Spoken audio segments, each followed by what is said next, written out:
95% of a cap raise is in the preparation. What are some common pitfalls that you've seen with startups recently? And do you have any examples?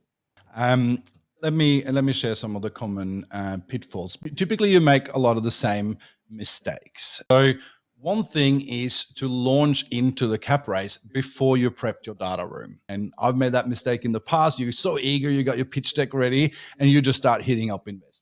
That's a terrible mistake. 95% of a cap raise is in the preparation. So building out your data room with different folders, financial, product, legal, go to market, etc. That is the bulk of a cap raise, is to do all of that, get all of that ready.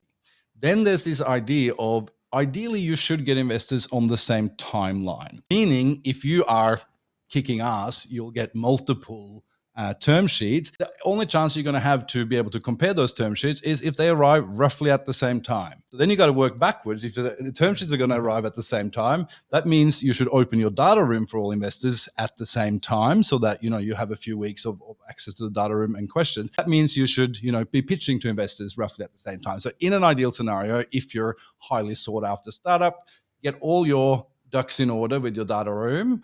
Reach out to the right investors. That's the number one mistake that the startups do, that they just start hitting up VCs that they've heard of in the paper on LinkedIn. They have a specific sector focus and a specific stage focus. There's a great open source list that Airtree puts out, one of the big VCs in Australia. So you need to target the right investors by sector and stage. Have a hit list of 30 or so, something like that you want to talk to. Set up, say a month of pitches. Have your data room open at a certain date, and maybe even say that you're going to close it at this date. That will give you a chance to have multiple term sheets arrive roughly at the same time, so that you can in the best position to negotiate those.